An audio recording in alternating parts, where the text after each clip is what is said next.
A very good afternoon to Madam Sue. Today I'm going to talk about the topic kiwi fruit industry supply chain in New Zealand.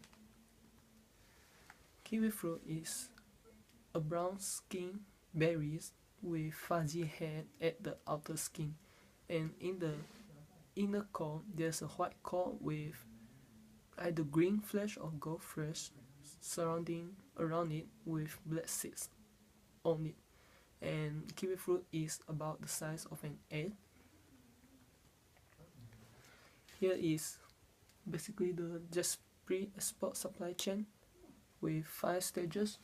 The first one is growers, second is post-harvest operators, the third the exporters, fourth importers, and the fifth will be the consumers. And the export country will be China. In the growers, it's about the production, on farm management, and on the post-harvest operators, it's all about the packaging of kiwi fruits and the storing of kiwi fruit information, labeling. Exporters is the distribution process of distribute kiwi fruit to China, and importers is about how the wholesaler and other food distributors distribute the just kiwi fruit, and the consumer section is about the feedback or how the enjoyment of the Chinese consumer in China.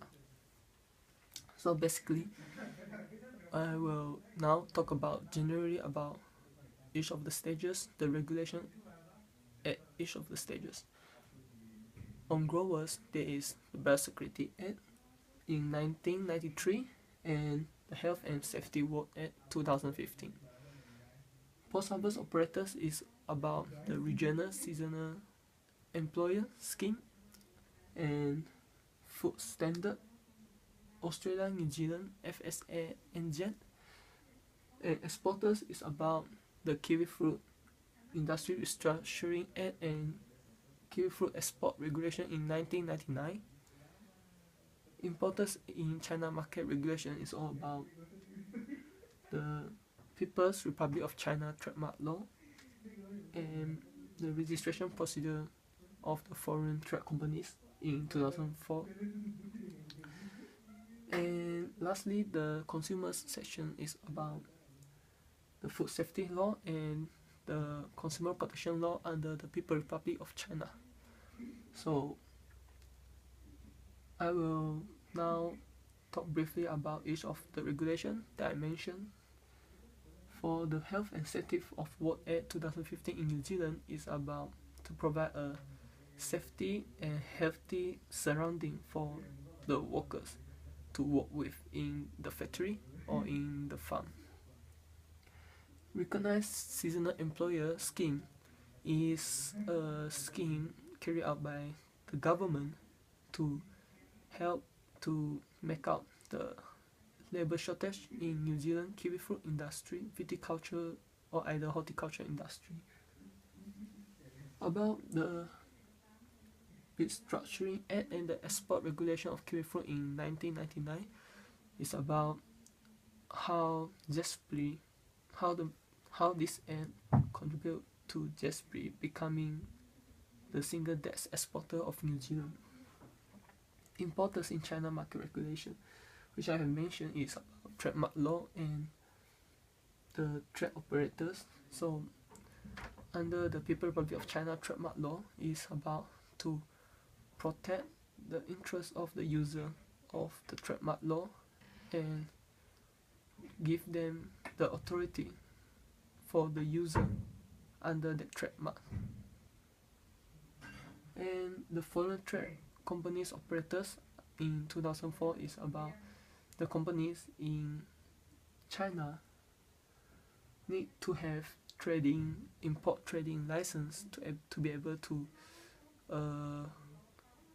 import a product from overseas. The China consumer regulation is about the protection law of consumer and the food and safety law in China, People's Republic of China.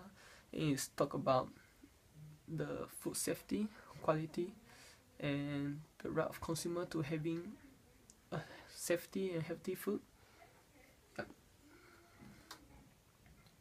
So we will talk about more in depth in two stages of the kiwi food supply chain, which is the post-harvest operators, and the other one is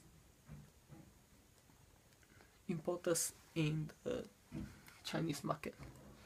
So the first issue discovered is on May 2018, the Bay of Plenty, which is mostly the largest kiwi fruit farm in New Zealand, is having a labour shortage, and they had made a declaration on 7th of May to 8th of June 2018, which is for every visitors who visit New Zealand able to fill out the vacancy of Bay of Plenty workers under the regional seasonal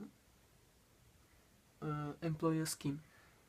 This has helped fill out 1,200 vacancies on Bay of Plenty and make up the labour shortage under Bay of Plenty.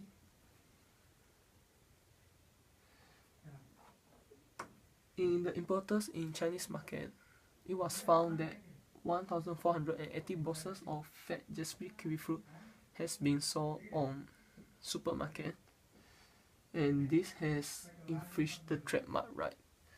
So under the People's Republic of China trademark law, which is to protect the rights to use trademarks and protect the reputation of trademarks in order to protect the interests of trademarks right of the consumer, producer and operators. Therefore, Jasper has worked with the Chinese government officials to prosecute infringement and workshop to teach the consumer more about Jasper kiwi fruit.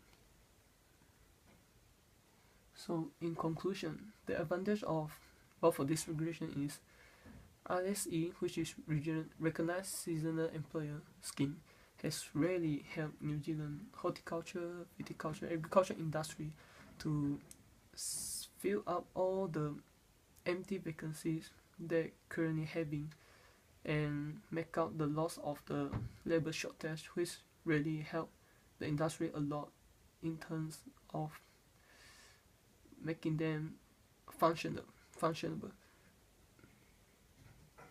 And the People's Republic of China trademark law has commemorate the relationship between China and New Zealand, as they have been working closely together and getting cooperate with each other and getting more understand of each other, and they have organized experiments and workshop to educate consumers and where possible to try and prosecute every infringement as strictly as possible to prevent another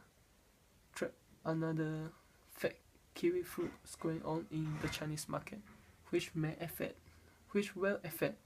the health of Chinese consumer. And this is the end of my presentation, and all the reference and information that I use is in the Word document of mine.